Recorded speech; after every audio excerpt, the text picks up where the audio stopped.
ọkọ̀ dúpẹ́ olórí àkọ́kọ́ ọpẹ́ olórí àdáǹdá tán ọpẹ́ olórí àdárèrè àrè lọ́wọ́ ìjọba pé wọ́n ti gba ìyàwó Rabi Abubakar Major General tó dákẹ́ mọ́ àwọn ajínigbé lọ́wọ́. Ìròyìn yàjóyàjó tó tẹ̀ mí lọ́wọ́ nu o. Mo rí arábìnrin ọ̀hún, mo rí i pé ẹ̀jẹ̀ wà lára aṣọ ẹ̀. Ìròyìn ọ̀hún wá kàn mí kú pé àwọn ajínigbé kọ́kọ́ yìnbọn fún kí wọ́n tó sá lọ. Bó làwọn ajínigbé ṣe sá lọ. Máwọn sọ́jà tó rescue woman yẹn, ajínigbé sá lọ mọ́ wọn lọ́wọ́ àbí wọ́n fi wọ́n lẹ̀ kí wọ́n máa lọ àbọ̀wọ́ kan wà àbí wọ́n mọra wọn. Mọ̀ ń bọ̀. Onílò ní jẹ́ ìrìn abẹ lọ́wọ́ ẹ̀. Nàkàndá o, orílẹ̀-èdè yìí ń bà mí lẹ́rù jọjọ. Mi la fẹ́ ṣe. Iná jó dórí kókó. Can you give me the name of the stand? Can you shut up? Iná jó dórí kókó, Mr. Túndé Òkòlì. Báwo ni wọ́n ṣe dúpẹ́ lọ́wọ́ olóore? Ń gbé olóore àdá tán. Wọ́n pé olóore àdá rèrè àrè. Mr. Túndé Òkòlì, ẹ ṣé ẹ kú ojoojúmọ́. Àbùdí ń tómi òkun. Ní bá bùdí ń tómi ọ̀sà. A kì í rídìí àti wáyé ọmọ ní gèdègèdè. Mọ̀rá yóò ní rídìí ẹ̀yìn lágbára Olúwa ọba. Ẹ má bínú, ẹ bá ń pín program yẹn láàrin ìṣẹ́jú kan. God bless you. Kọ́rọ̀ mi ọmọ bá dàbí ẹni tí ń jó àsán kan ìlú tí ń kọrin àkọ lélégbè. Ẹ̀yin náà mọ̀ pé àsán kan ìlú kì í dùn. Ẹ má bínú o.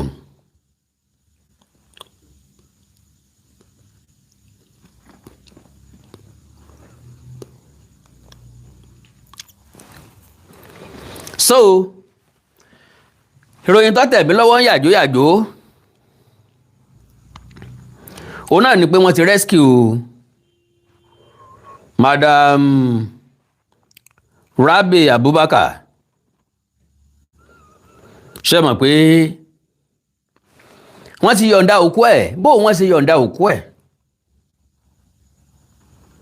Ọ̀pọ̀lọpọ̀ béèrè ń bẹ tó yẹ ká béèrè lọ́wọ́ àwọn olórí wa, àìrí wọn béèrè lọ́wọ́ wọn. Èrí tán bá ti yọ́lé wa lọ́wọ́ náà lámọ̀ rún lẹ́nu. Ìgbín wa ò rí mi jẹ mọ́tọ́, àwa rọ́gbọ́n ẹ̀dá. Ẹni àríkà mọ́ lójú, ta la rí tàbí. So báwo ni wọ́n ṣe rí wúmà yẹn gbà àkọ́kọ́? Ẹlẹ́ẹ̀kejì, bó wọ́n ṣe yọ̀ǹda òkúta wọ́n gbòkù fún, bó náà ṣe mọ̀ gbọ́n gbòkù síbẹ̀. Tíjọba ìpínlẹ̀ Katsina fi sọ wípé àwọn ti rókù Major General Rabi Abubakar. Alright, pápápá ṣàgbàgbé àwọn ajínigbé tó jí àbúrò Adélabú pẹ́ńkẹ́lẹ́ ooo pẹ́ńkẹ́lẹ́ Adélabú pẹ́ńkẹ́lẹ́ Mẹ́sì. Mọ̀ bọ́yẹ mọ̀tàn Adélabú pẹ̀kúlẹ̀ Mẹ́sì gangan. I love that man. Olóṣèlú kan tó mi Awólọ́wọ̀, Awólọ́wọ̀ sí lágbára tó ṣèkì Awólọ́wọ̀ àtẹgbẹ́ Action Group tìpìlẹ̀. So mo like ìtàn bàbá yẹn. Now pápápá ẹjá kọ́kọ́ lọ sí breaking news. Good evening sir, good evening ma. Ẹjá kọ́kọ́ lọ sí breaking news. Troops rescue wife of late General Rabi Abubakar in Katsina. Ìròyìn ìrọ̀lẹ́ ìmálẹ́rùn. Kí mo wí mo wá ní mo rẹ́jẹ̀ lára ẹ̀. Bọ́n ṣe gbé ọ̀nà fún ní first aid. kọ́lọ́n bá wa dóòlà rẹ̀ mímọ̀ pé kò ìpẹta lójú rẹ̀ kò nípa lágbára ọlọ́run ó dóòlà rẹ̀ ọlọ́run rescue ẹ̀. Nigerian Army troops Operation Fansanyama have rescued Mrs. Abubakar, wife of retired Major General Rabi Abubakar. Nbo làwọn operation yìí wà láti ẹjọ́ yìí àbí tí wọ́n fẹ́ ta ni tán ti jí ọmọ ogun gbé láti oṣù tó lọ ejò bù sán nínú igbó àárí Operation Fansanyama Operation Yamayama Operation Fansanyama. They were nowhere to be found until tí màá yẹn tó kú. Wọ́n lè bọ́nu igbó. Wọ́n mọ̀ ọ̀nà ibi tí wọ́n ti jí gbé. Wọ́n dẹ̀ gbábẹ́ lọ. Títí tí màá yẹn fi dákẹ́. A rí fídíò póúnjẹ ìrora nílẹ̀ ẹlẹ̀. A rí fídíò pé ìyàwó ẹ̀ ń bẹ̀bẹ̀ pé kíjọba dákun dábọ̀ kí wọ́n dáhùn sí ìbéèrè àwọn ajínigbé. Ìjọba lòun ò lè tẹ̀ síbi tẹ́nìkan ó ti mọ kọ̀máǹdì òun pé dandan báyìí ni kóun ó ṣe, and we understand government. Ẹni ìjọba tí bá ń tẹ̀ síbi táwọn ajínigbé ń tẹ̀ sí, irú ìjọba bẹ́ẹ̀ weak, irú ìjọba bẹ́ẹ̀ ń encourage àwọn ajínigbé bí Buhari ṣe encourage wọn títí tán fi bọ́n mọ́ wa lọ́wọ́ nìyẹn. À ń láti wá gbòdẹ́kùn fún wá ṣe wá sórí ọmọ tọwọ́. Ọlọ́run ò fẹ́rọ́ ayé òfódodo ọ̀rọ̀ pé mẹ́ta. Àwọn ẹbí àwọn tí ń bẹ nínú igbó tí ń bẹ lọ́wọ́ ajínigbé ẹ̀rù ọmọ bá wọn ò fẹ́ pàdánù ẹbí wọn. Ọlọ́run ní jẹ́ kán pàdánù ẹbí wọn o. Ṣùgbọ́n Yorùbá lọ wọ́n bọ̀ wọ́n ní àárín àǹṣubú ṣeré ábìlì ń tàṣe ká dọ̀bálẹ̀ ká kànà ẹni. Ikú ń bẹ nílé, ikú ń bẹ lóko, ikú ń bẹ lẹ́sẹ̀ kùkọ́ ń bẹ lọ́nà jíjìn. Kò sẹ́ni tí ò ní kú tó kú bá bá rí ò ní dìgbòrò. Ikú pa abírí abírí lọ, ó pa abìrí abìrí rọ̀run.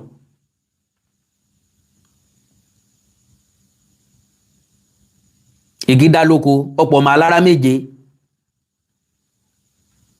Ajérò ó fi bẹ̀rù bojo káwọn ọmọ tiẹ̀ mẹ́fà jù sí ẹ̀wò ajájìn ọ̀pọ̀ ọmọ ajérò mẹ́fẹ̀ẹ̀fà sọnù.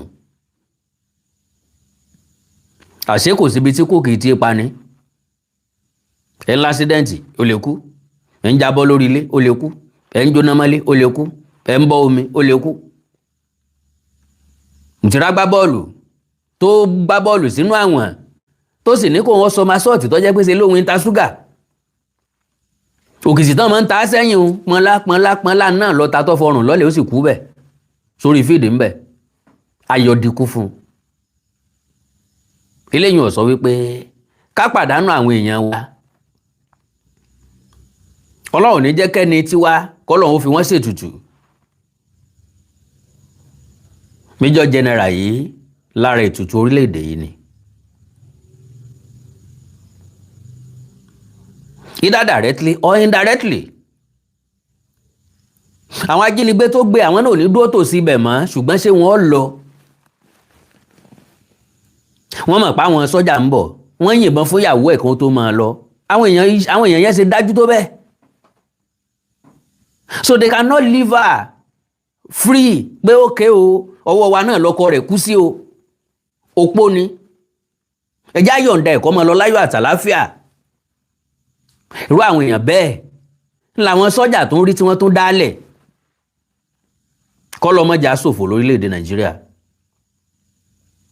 Because to the best of my understanding, ẹ gbúrò ìbọn pé wọ́n yìnbọn fún kò pẹ́ tán yìnbọn fún lẹ débẹ̀. To the best of my understanding, ó yẹ kí nínú yóò pursue àwọn ajínigbé ọ̀hún. Ó yẹ kárí fídíò òkú tiwọn náà. Eléyìí la fi gbóríyìn fún ẹni tẹ́lẹ̀ lọ gbà kalẹ̀ iná ìnira lọ́wọ́ o. Ṣé woman yẹn ti jagun rí? Sọmọ bóró ò bá ṣe rí lára? Ṣé ẹ lè rí gbédélé? Ṣé ẹ ti rí gbédélé? Ẹ fún first aid.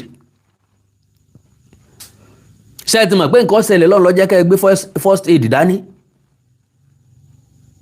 àbí bá a ṣe ń yọ só la ṣe ń yọ gbọ́ ni because ọ̀pọ̀lọpọ̀ béèrè ní máa wá sọ́kàn wa ṣùgbọ́n tá à kí ń rí èèyàn béèrè lọ́wọ́ ẹ̀ rescue ẹ̀ pẹ̀lú àpá àbọn àwọn tó yìnbọn fún ẹ̀rí wọn yìí ń mọ to the best of my understanding tí ó máa yẹ bá fẹ́ fún wa ní account ó yẹ kó jẹ́ kó yé wa wípé ìró ìbọn ò jẹ́ kétí òun ó gbọ́ràn mọ́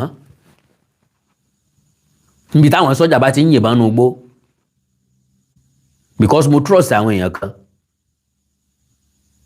wọ́n á ní bá fẹ́ lọ́nlù ó yẹ ká máa ti ń lé ni àti pàápàá àwọn náà ò ní ṣàìsò sàmọ́fọwọ́ mi kù tí yan gúgúrú fégún ntọ́ bá máa wọn yẹn yìnbọn bí ìbọn táwọn náà yìn ó tiẹ̀ bàyàn bí ò ní bàyàn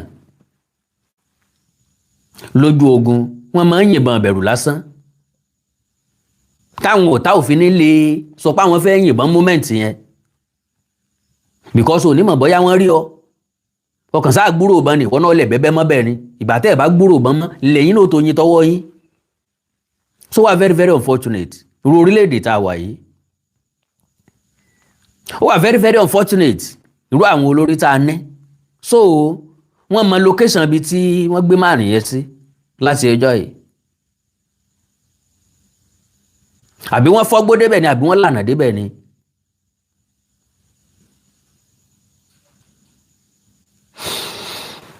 alright o Ọlọ́run ràn gbogbo wa lọ́wọ́ o now I've rescued Mrs. Abubakar, wife of retired Major General Rabi Abubakar, following a deadly encounter with armed bandits in Matazu local government area of Katsina State. Àwọn tó gbé wọn ò gbé wọn kọjá ìpínlẹ̀ Katsina. Gun encounter with armed bandits. So casualty mélòó ńlá ní? Láàrin àwọn onísùnmọ̀mí àbí wọ́n láyé ta ní ìbọn ọba wọn ní àbí ìbọn olè bá wọn àbí ó yẹ kí ìbọn ọba wọn. Distance wo wọ́n wà tán ti ń yìnbọn. Ọlọ́run ràn gbogbo wa lọ́wọ́. Popular security expert Zagazola Makama disclosed this in an exclusive report posted on his official X handle on Monday night. Ròyìn pàjáwìrì ni alẹ́ ìlọ́ ẹ̀sẹ̀ jáde. He said the operation conducted under Operation Clean Sweep 3. Wọ́n ò clean nǹkan kan, wọ́n ò sweep anything. Ẹ̀sùn fáwọn operation yẹn kan lọ change orúkọ wọn. Tán bá máa clean sweep. Kò yẹ kí kankan náà àwọn ajínigbé yẹn wà láàyè. Kò yẹ kó wà láàyè.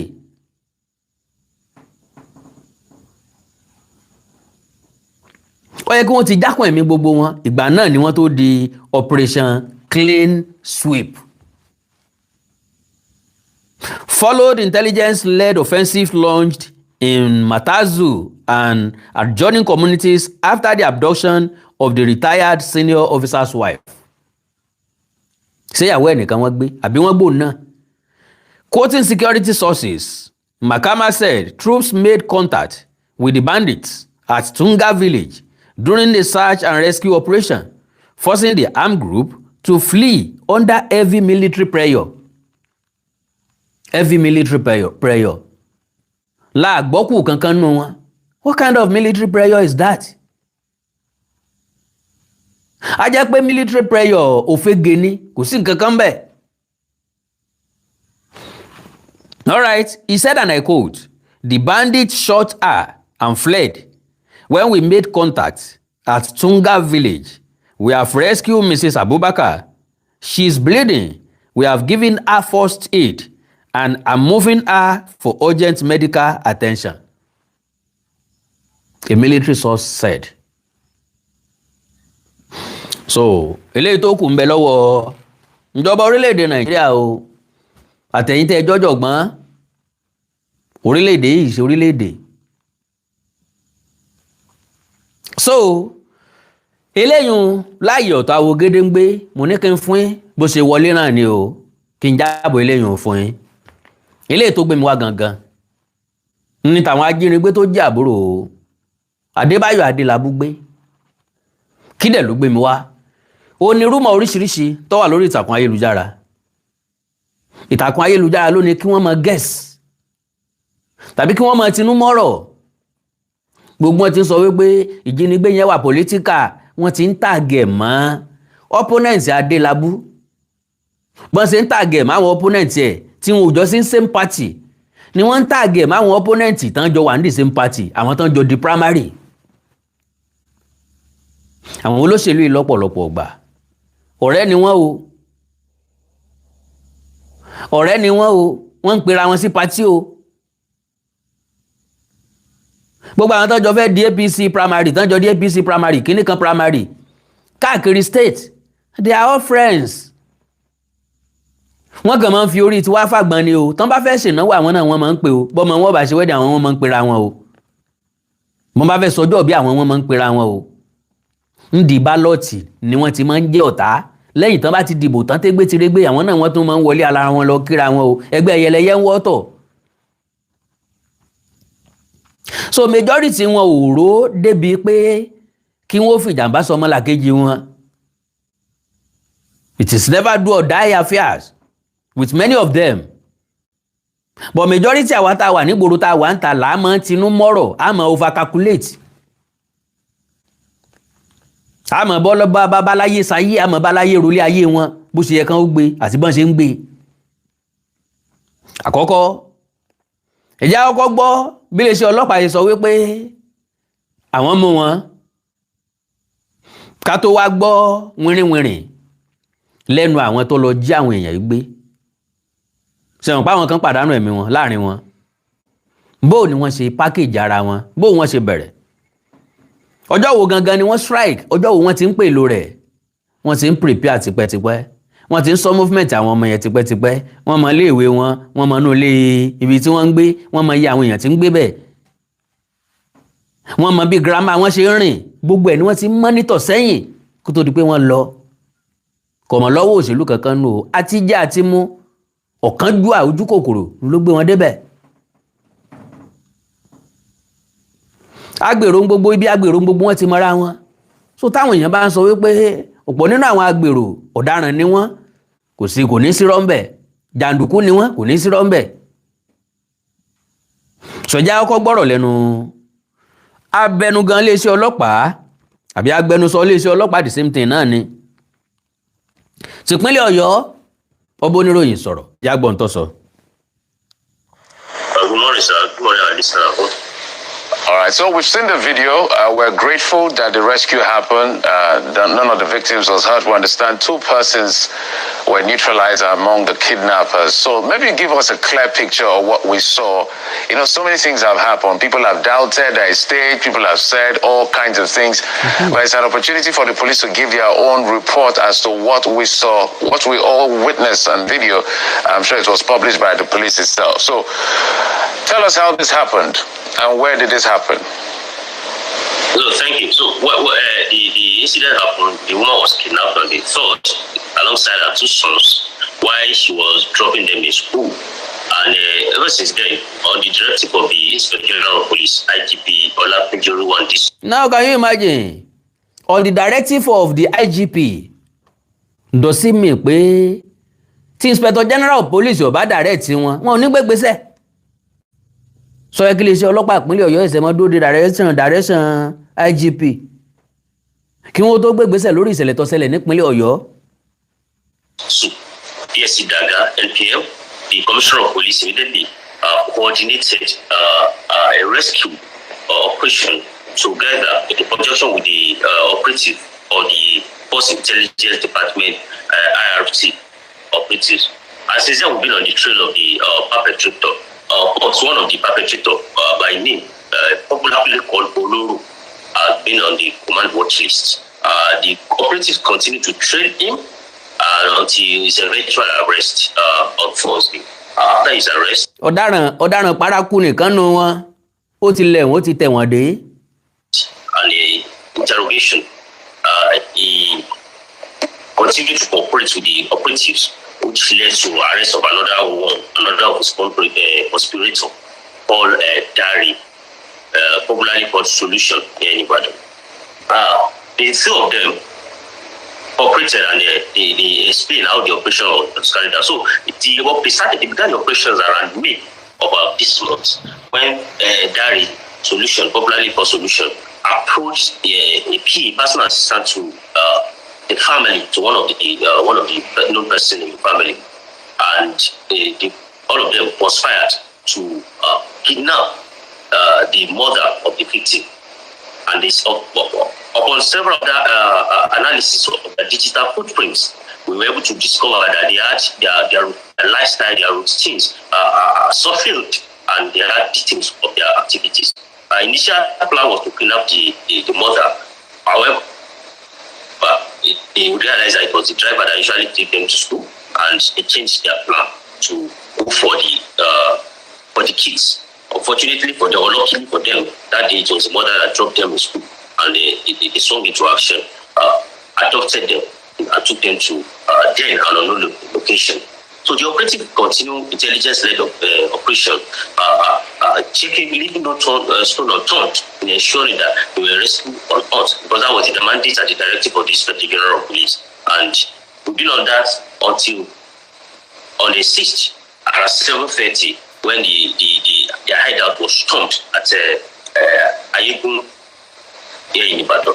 And upon sighting the operative, one of the gang member who was on the lookout, identified by the name Kelechi, who had traveled from Lagos to come and participate in this operation, opened fire on the operative, and the operatives professionally and with tactical precision neutralized him, and the second, who was also there to give a covering fire for him, neutralized the two of them, recovered their production rifle, and then move into, like you see in the video that was, of course, that was viral.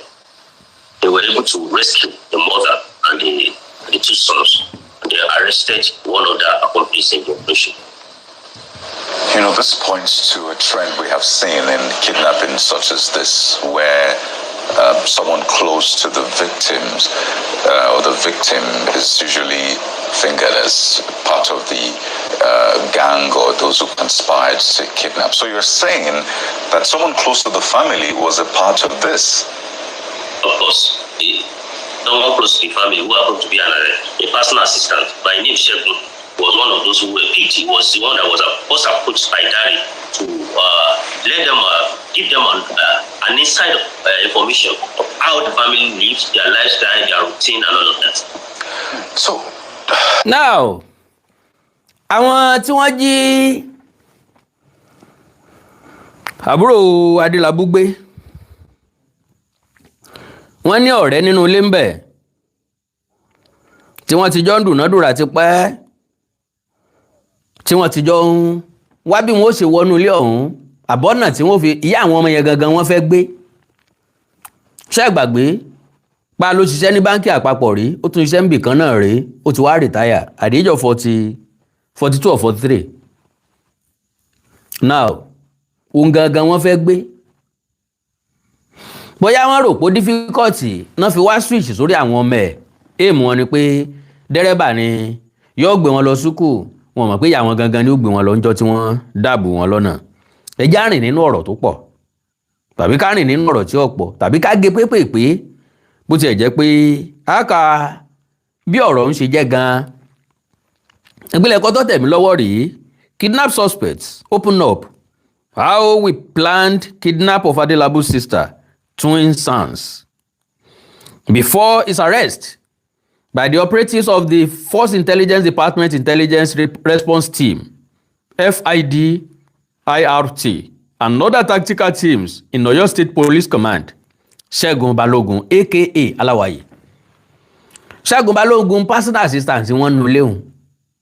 Yorùbá ti parí ọ̀rọ̀, wọ́n ní bí ò sí ó lè lé títà ò lè jáni. Ó lè lé ní ó ṣílẹ̀kùn fún títà. Yóò dẹ̀ǹgẹ̀ pó ilẹ̀kùn. Nígbà tí ẹ bá ti tilẹ̀kùn, yóò padà, yóò rè sí lẹ́yìn. Tàbí kó sọ fáwọn tí ń bọ̀ pé ẹ má gbà wájú ilé o àti tilẹ̀kùn bẹ̀ o, ṣùgbọ́n òun ó sì ti kísìn nílẹ̀, ìbẹ̀lẹ̀ gbà wọlé. Láìsí ó lè lé títà ò ní ráàyè wọlé. Torí ọ̀pọ̀lọpọ̀ ilé tí wọ́n ń kọ́ nìsín kéèyàn ó tó jálẹ̀kùn bí olúwa rẹ̀ ó ṣe yọ jẹ́ so kò rọrùn láti wọnú ilé ibẹ̀. Now Ṣẹ́gun Aláwàyè kò ló jẹ́ kí wọ́n láǹfààní àti wọ inú ilé. Okay. Aláwàyè was known among other drivers at the motor park in Iwo Road area of Ibadan, Oyo State, where he used to convey passengers to their destinations. Àwọn olóṣèlú yìí náà ni wọ́n máa ń fa ọ̀pọ̀lọpọ̀ wàhálà fúnra wọn. Ẹ bá ti lo tọ́ọ̀gì tán, ẹ fẹ́ kí wọ́n máa gbégbé ayé tọ́ọ̀gì lọ forever, because bẹ́ẹ̀yìn ó ṣe lọ mú èèyàn nídìí ọkọ̀ téèyàn ó fi ṣe personal assistant ní òye mi. Kò sí bó ti lè níwà tó dáa tó, ẹnikẹ́ni tí bá ti ń ṣiṣẹ́ ìdí ọkọ̀ tí ń ṣiṣẹ́ agbèrò yóò ti háàdì mọ́ ìwà tí tó ní, torí wèrè ló lè ṣe. Sorry to use that language, with due respect sáwọn tí wọ́n ń ṣiṣẹ́ agbèrò. Àwọn agbèrò kan ń bẹ tó jẹ́ pé àtijẹ́ àtimú ló tì wọ́n débẹ̀. Kọ́lọ́ mọ́ fi àtijẹ́ àtimú wá síbi tó há. Ṣùgbọ́n kò sí bó ti wù kọ́mọlúàbí ó bá jàǹdùkú rìn tó yọ̀ dára wọn. Ìwúrẹ́ tó bá járìn yóò jẹ̀gbọ̀nsẹ̀. Ajá tó bẹ́ wúrẹ́ rìn yóò jẹ́ èpo oṣù. Àwọn ìwà kan ń bẹ tó jẹ́ pé kò ṣeé yẹ̀ sílẹ̀ bó bá ti ń bá wọn ṣe. Láti ibẹ̀ náà ni wọ́n ti lọ́bì ara wọn. Òun ti di personal assistant.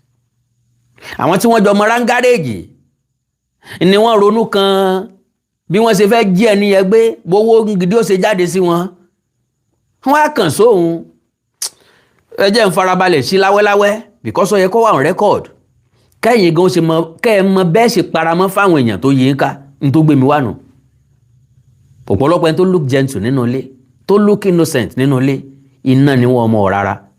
Ní tó gbé mi wá gangan nìyẹn o. It's not because of content. It's because of the information. Information tó kún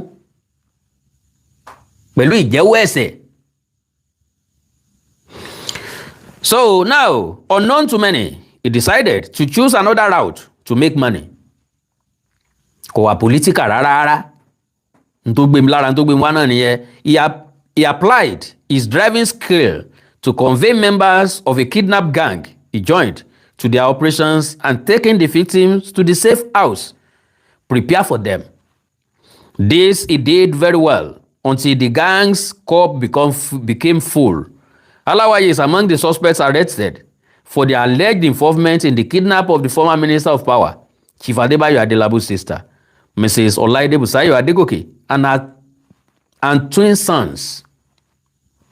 Ṣẹ́gun has confessed to how he took the gang leader, Adewale Abolarinwa, aka Oloro, to the house where Adelabu's extended family members reside in preparation for the kidnap carried out on June 3. Kì í ṣe June 3 wọ́n ẹ̀sẹ̀ lọ́bẹ̀. Wọ́n ti ń plan ẹ̀ tipẹ́. Wọ́n ti ń strategize tipẹ́tipẹ́. Wọ́n ti ń wá tipẹ́tipẹ́. Wọ́n ti mọ movement wọn tipẹ́tipẹ́. Wọ́n mọ bí wọ́n ṣe ń rìn. Ṣẹ́gun Aláwàyè ni ó pè wọ́n pé aago báyìí ni o, ọkọ̀ báyìí ni ó gbé jáde o. Ẹ dúró dè wọ́n o. Ṣẹ́gun and one of the man working with a politician named Withhead. Kò sí nǹkan kan bẹ̀ náà, name Withhead. Kò ju ẹni tí wọ́n lọ wọlé wọn náà lọ. Revealed how he was approached by Oloro for the kidnap of the woman and her twin children. It will be recalled that the kidnapped victims were rescued last Saturday from where they were held hostage at Lako community. Ló dé network yẹn kàn dédé máa kú báyìí. Okay, ó dà nígbó ti padà. So,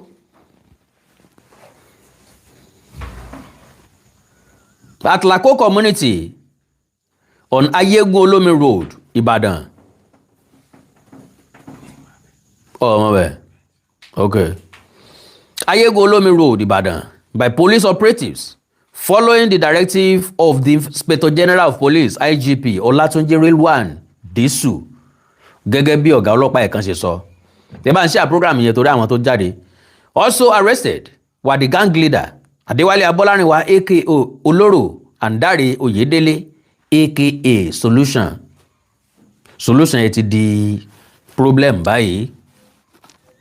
So it was learned The solution was well known as an automobile electrical technician, especially at Orita Challenge area, up to Podo area, and its environs in Ibadan.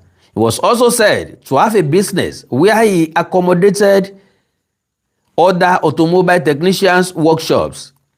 Saturday, Kenekan discovered that many people who knew him very well are still finding it hard to believe that the same solution was a kidnapped gang member.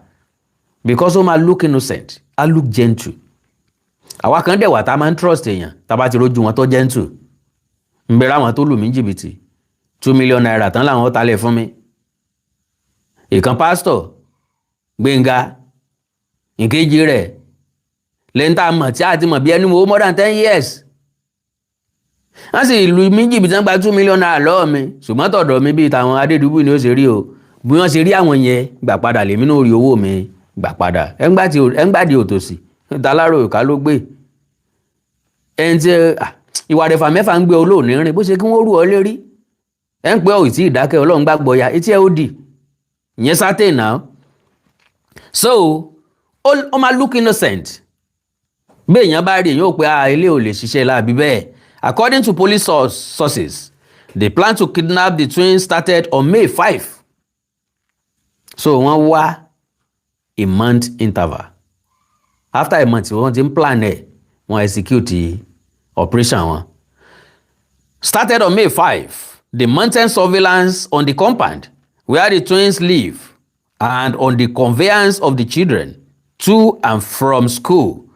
It was learned that Solution took up the job of office in charge of surveillance for the kidnap gang, training the targeted twins, communications between Oloro and Solution, which were intercepted by the IRT operatives, indicated the kidnap gang's preparedness towards the kidnap operation. Kò sẹ́ni tí ó dédé kojú irú sẹ́bẹ̀ náà láàrin gbòòrò Ìbàdàn, èèyàn gbọ́dọ̀ plan ẹ̀ dáadáa. So wọ́n plan ẹ̀ dáadáa, wọ́n rí ṣe dáadáa, wọn ò rí yọrí dáadáa ni. Torí pé ẹ̀mí irọ́ kìí gùn, ẹ̀mí ọ̀daràn kìí gùn, wọ́n padà mú ọ náà ni. Irọ́ ló lè sáré fógún ọdún kọ́ máa mẹ́hẹlẹ́. Ọjọ́ gbogbo ń tó lè ọjọ́ kan tó ní nǹkan. Unknown to the target family, Solution knew the school being attended by the twins. He knew the process of opening the gates whenever the car approached the residence of the victims. He knew the make of the vehicle with its tinted side glasses. He observed the smartness of the driver. He knew when the grandmother, that is, ex-minister's mother, was in the compound. Ọmọ ìgbà tí Adélabú wà nílé. Ọmọ process ìbọn ṣe ń sí géètì wọn. Ẹ̀pá àwọn géètì kan ó ẹsẹ̀ hàn pápá káwọn tí ń bẹnu ilé ó tó mọ jáde láti wá sílẹ̀kùn fún ọ tàbí kí gateman ó tó wá sílẹ̀kùn fún ọ. Ọmọ school àwọn ọmọ yẹn ọmọ bó ṣe táìtì tó. So gbogbo àwọn nǹkan yẹn ló ti wà nílẹ̀.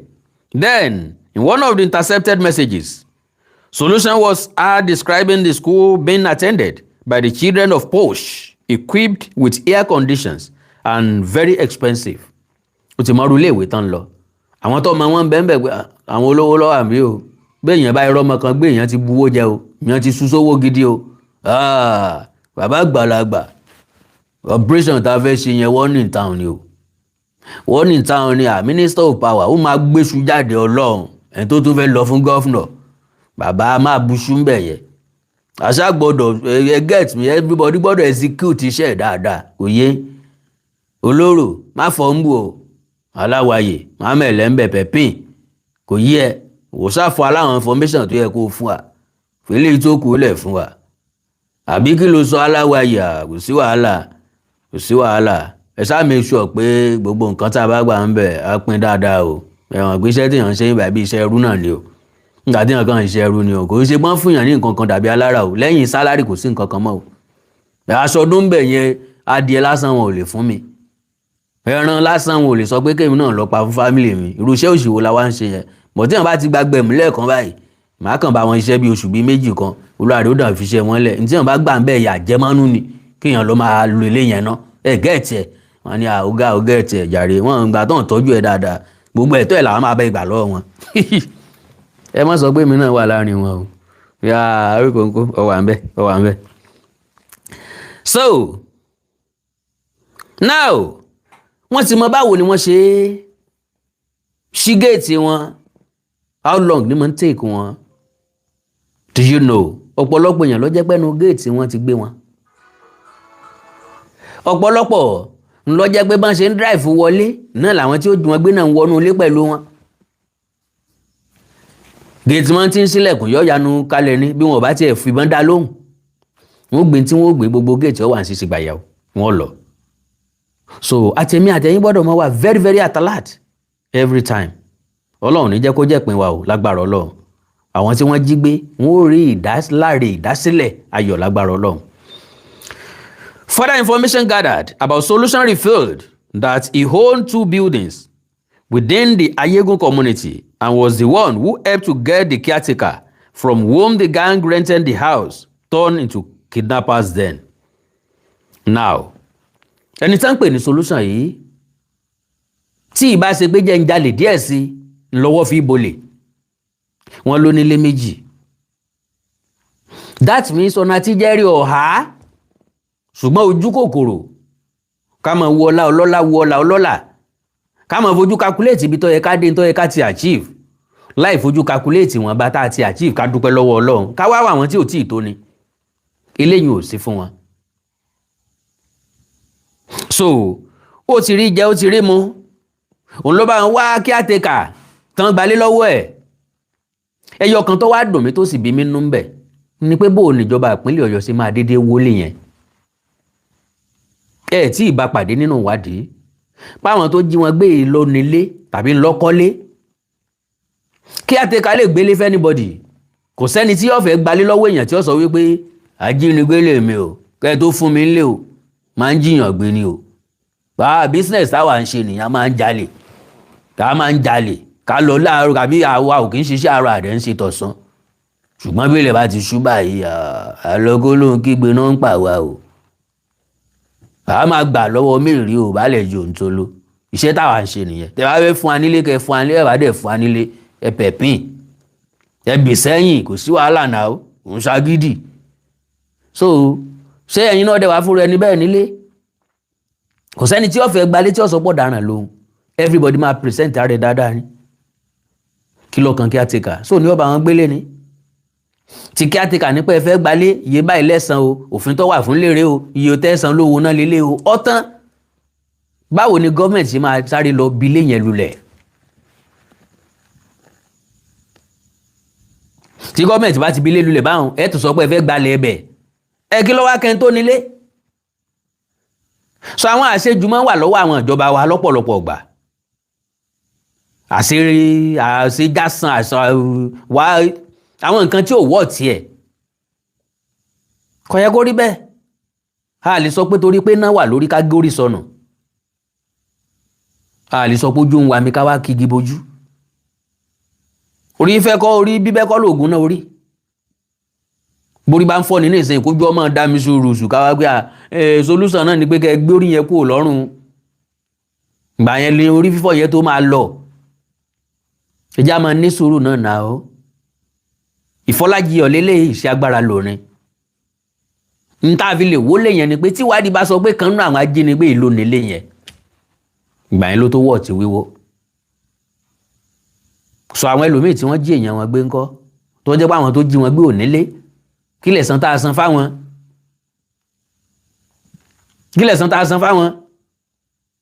àwọn tó jí èèyàn wa gbé tán gbé wọn lọ nú igbó tí wọ́n sì tún padà sá lọ wọ́n tún padà escape wọ́n tún padà gba ransom kí lẹ̀ san tá a san fáwọn ẹjá mọ̀ tẹ́ẹ̀kẹ́ yìí sí ìjọba o Ọlọ́run ràn gbogbo wa lọ́wọ́ o.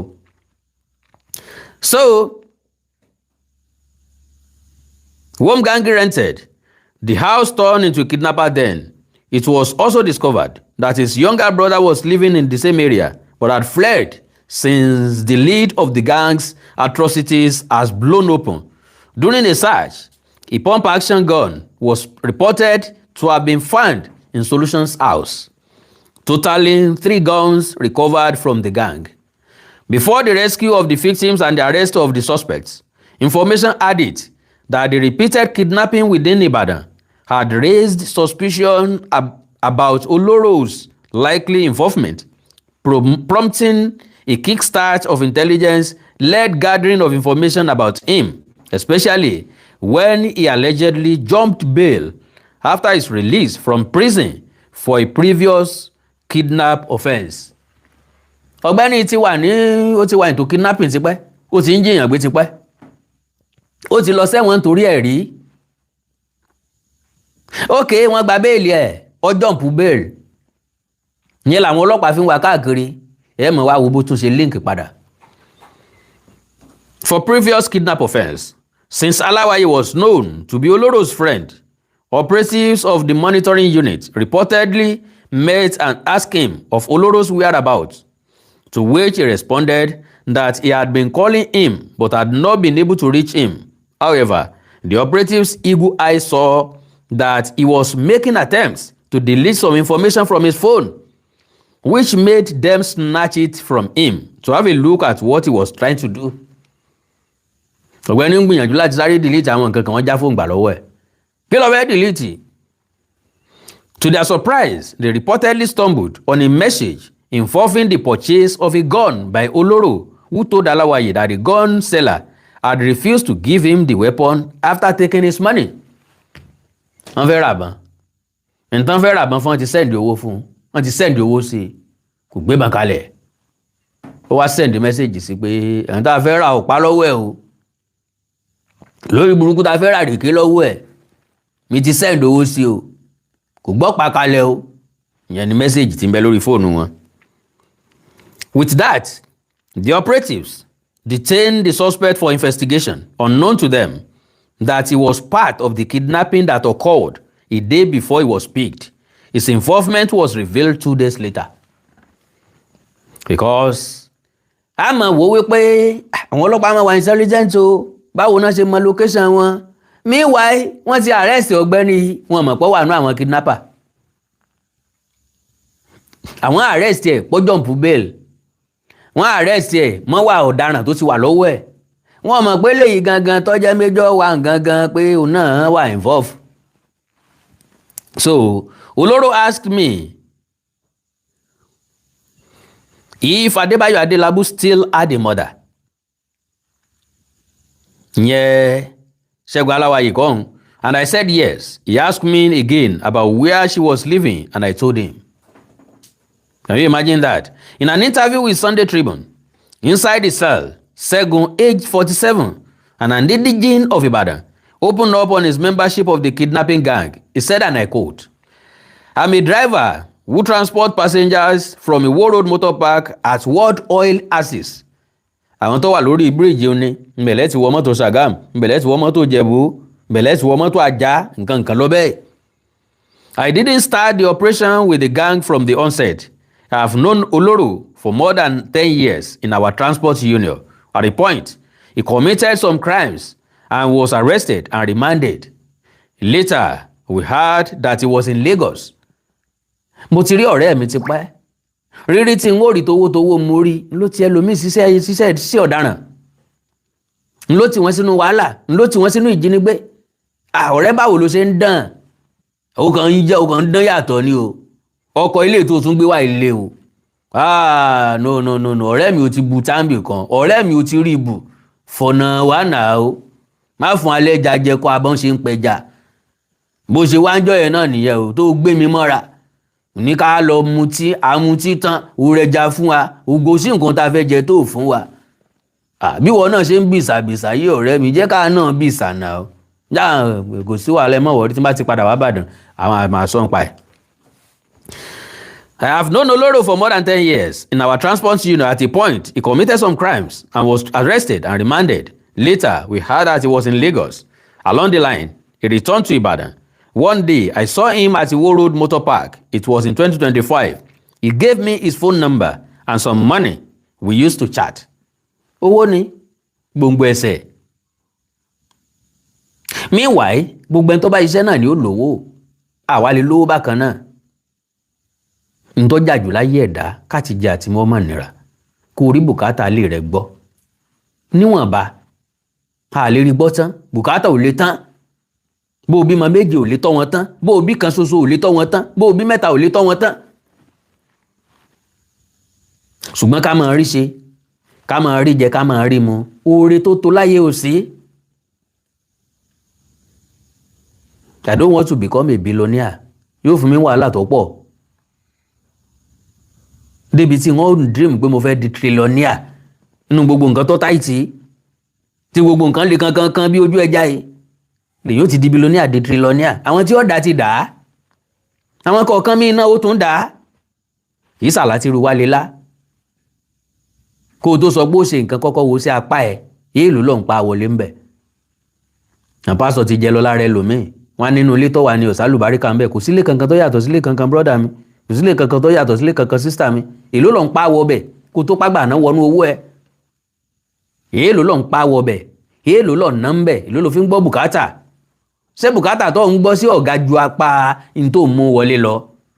Kan tó sọ fún ọ wípé ilé yẹn ló ń kó gbogbo oore rẹ, àbí nǹkan kan bẹ́ẹ̀ bẹ́ẹ̀ tí ń ṣàdúrà rẹ jẹ. All right, we used to chat on a particular day.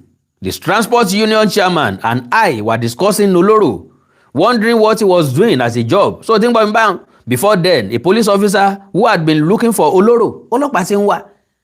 Ẹ ń béèrè pé bó níṣẹ́ tó ṣe tó bó ló ṣe ń dán báyìí. Lẹ́nu ìgbà tó kò lọ́dọ̀ wáyé rẹ̀ ti dá o. Wúrú aṣọ tí ń wọ̀, wọ aago tí ń lò, wọ bàtà tí ń tẹ̀, wúrú mọ́tò tó gbé wá. Bàbá àgbà, ọjọ́ wo làá náà máa ṣe léyìí dà. Ìjà bá bọ̀ bọ́ èkó fọ̀nà wá o. Ló bá yé wọn jẹ́. Àṣebáyé ni wọ́n mú mílíkì nílé ńlókó bọ́mọ oko. Mo dá sásáró oko, ìyà ní kó jẹ wọ́n lárùbíìdì. Okay. I've been looking for Oloro. I told us that he jumped bail. We called him and he came to us. We discussed his atrocities with him and he promised not to do such again. He even placed a curse on himself if he ever committed a crime again. That is, ńgbà tí ọlọ́pàá wá sí páàkì, àwọn wá invite ẹ̀. Wọ́n wá ṣàlàyé ọ̀pọ̀lọpọ̀ nǹkan tọ́lọ́pàá yẹn ti sọ wípé ó ti ṣe. Pé ó wá sọ pé àwọn ò ní ṣe bẹ́ẹ̀ mọ́ o. Wọ́n expose ẹ̀. Wọ́n fi hàn torí pé wọ́n fẹ́ kọ́ fọ̀nà hàn wọ́n. Oloro started frequenting the motor park. Ó ń wá consistently. Then we started discussing about upcoming elections and campaigns in 2019. Oloro and I worked for olóṣèlú kan tá a dárúkọ. When he did not win the governorship, I left the motor park. This time, 2026-2027, we decided to work for the 2019 candidate who did not win, and we used to call one another. However, at the time, Oloro, was not responding to my calls frequently, as he said he was busy in Lagos. On his return to Ibadan, he stopped coming to the political group's outing. Nígbà tó ti níṣẹ́ mi lọ́wọ́, tó ti ní alámìntì ẹ̀, owó gbé kákan bá wọn lọ campaign lòun ó folúwa rẹ̀. Nígbà tá a bá pínwó náà bíi 2,000, 1,000, 5,000 ni ó padà kú sí. Ǹjẹ́ o láṣẹ lè dà? Àní ká jíyàn gbé. Àní kan fún wa millions of naira ká jẹ béèrè 50 million naira. Kan fún wa ká ṣàyẹn 10. Àbí ká ṣàyẹn 20. Mi mo múṣẹ́ wá o. Ẹ lè fẹ́ mi 10 million o. 20 million lè máa ṣáì mi o.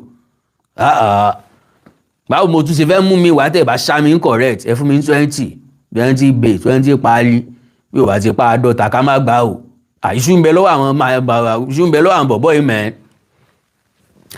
In this time 2026-2027 we decided to work for the 2029. Okay, Oloro was not responding political group outings. Recently, Oloro moved to the camp of the man who won the primary, name withheld. But I told them I will stay with the old governorship aspirant, name withheld. However, that didn't stop us from interacting.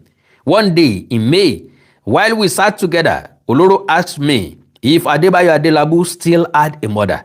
And I said yes. He asked me again about where she was living. And I told him, and I told him, he said I should take him to the place. One day we went to Liberty Stadium for an aspirant declaration. From there, we proceeded to Adelabu's mother's house. Ìyá oníyà wọn fẹ́ jí gbé tẹ́lẹ̀tẹ́lẹ̀. Òní wọ́n ti believe pé yóò tètè mówó jáde. Ṣẹ́rù ọ̀bà wọn ni. Tí wọ́n mọ̀ pé ìyá Adelabu yóò ní security tó tight. So lórí burúkú wọn ní ìyá. Bí wọ́n bá ní ìyá bó lẹ ṣe máa dream of lọ gbé ìyá àgbàlagbà ẹ̀rọ condition màmá. Can you imagine that? Just because of money. Àwọn gan ò lè ní ìyá ná bí kí ìyàwó bí wọn kan kó gbé wọn jùnù kan ráre lábẹ́ bíríìjì bí wọ́n ṣe máa dàgbà nu. So after showing him the house, he opened up to me that he was planning to kidnap the mother or a child from the Adelabu family. Ó fẹ́ bìsàbìsà, ó fẹ́ gbowó lẹ́ẹ̀kan náà. The reason he gave me was that he was broke. Can you imagine that? Ṣé téèyàn bá broke kó lọ jí oníyàgbé ló sì kàn kó wọn má lè ṣiṣẹ́ owó? Téèyàn bá broke, ó normal kẹ́dà ó broke. Ní tí wọ́n fi tó àwa dàgbà, ibi àtayọ ni. Kì í ṣe ayọ̀ lójoojúmọ́. Kébi ó pa wá, káyọ̀ lónìí, kébi ó pa wá lọ́la, káyọ̀ lónìí, kébi ó pa wá lọ́la, káyọ̀ ńjọ́ méjì, kébi ó pa wá ńjọ́ kan. Bá a ṣe dàgbà nìyẹn. A dẹ̀ ti mọ̀ pé kò sí májíìkì ń bẹ̀. Owó wà lónìí, ó lè má wà lọ́la. Bá a ṣe máa mèsè táfi jáde láyé nu. Yàtọ̀ sáwọn tọ́lọ́run ṣẹ́gi ọlà fún, àwa náà gbàdúrà kọ́lọ́run ṣẹ́gi ọlà fún wa. Ṣùgbọ́n báwa ṣe, especially mi bí mo ṣe bẹ́ẹ̀ sílé ayé nìyẹn. Mi ò rí ilé ayé gẹ́gẹ́ bí yóò máa wà everyday nígbà tí ò ń ṣe magic náà ó ló fẹ́ máa wà everyday. Ọ̀dá ó máa wà, yóò máa owó ó máa wà, ọ̀dá ó sì wà, àmọ́ mí ìṣẹ́ mọ́ra wọn. Bá ṣe gbélé ayé nìyẹn yẹn gan ló máa jẹ́ ká value Ọlọ́run, ló máa jẹ́ ká mọ̀ pé Ọlọ́run bẹ, ló máa jẹ́ ká mọ̀ pé no shortcut to success. So torí pé èèyàn broke yẹn ló jẹ́ kó rò ó lọ́kàn pé ó fẹ́ lọ jí ìyá oníyàá gbé. Méjì nù yín ó pàdánù ẹ̀mí, ó pàdé kú òjijì. Lóòótọ́ lẹ rí wọn jí gbé ṣùgbọ́n ṣe rówó gbà. At the end of the day ẹ̀yin tẹ́ ẹ̀ kú nìsín ẹ wà lákòlò ọlọ́pàá. Láti bẹ̀ mo ọ̀rẹ́ yé mi pé ń gba béèlì irú nǹkan bẹ́ẹ̀. Ta lẹ tiẹ̀ fẹ́ gba béèlì against Adébáyọ̀ Adélábù? Tọmọ wéṣùwò tọmọ ara ní society, tọmọ òfin tọ lẹ́sẹ̀ ńlẹ̀. Ibẹ̀ ńlẹ́ gbàdẹ́ wọn. Ẹ̀wọ̀n lẹ́tì mú gàrí yín fọ́jọ́ gbọ́ọ̀rọ̀. Broke tó wá broke, ṣé solution tí wá wà báyìí? Ìwọ ọ̀rẹ́ mi tí wọ́n náà ń ronú àti ṣe bí. Wọ́n náà ń ronú àti lọ bọ́yọ̀ fẹ́ lọ fèrèndé ọ̀gìn kọ́ lọ kẹ́ni ẹlẹ́ni mọ́lé. Sọ ọmọdún tẹ́yìn tó fẹ́ lọ ká mọ́lé nílé tí ó fi resist ẹ. Tó fi jẹ́ pé òun lọ́wọ́ fọkàn sí wọ́n fẹ́ lọ dáná yá o ní ọ̀dáná yá o. Ẹlòmíì fẹ́ wọnú ilé onílé kó tó bẹ́lẹ̀ látòrí fẹ́ǹsì wọn ti fìbọn dá lóhùn. Ọjọ́ lọ ní pé wọn ò jẹ́ kílẹ̀ ọmọ bá wọn palẹ̀ wèrè mọ́ bí kan lọ sọ́sódò kọ́ bá bì kan lọ ti balẹ̀ ayé tiẹ̀ lọ́nu. Bọ́n bá jẹ́ méjì tán jọ débẹ̀ tójó nìkan lọ wọlé ẹnìyàn ó ti mọ̀ wípé bẹ́ẹ̀ ló ń ti pàdánù ẹ̀mí tiẹ̀ pé akọni lọ pé inú ilé ńlẹ̀. Báwọn mi bá wá lọ́jọ́ mi ò ní ọmọ ròyìn fún wọn pé ẹja fi lè bẹ̀yẹn lẹ̀ járe ẹja wá bòmí lọ ṣẹ́ gbọ́. Àìjẹ́ ń jẹ́wọ́ fún yóò pàdí wá kan ní ìdúntà bẹ̀yẹn ló ti lọ́ọ̀sì ẹ o. Ọlọ́run orí lókè mi gan yọ o, bó ṣe gun fẹ́ǹsì báyìí mi náà fẹ́ tẹ̀lé ni o. Bá jiná tù dáhùn lára wèrè. Ọlọ́run wọn ò járókò ẹ̀ gbé o, wàláì wèrè làwọn tó wà nù ilé yẹn.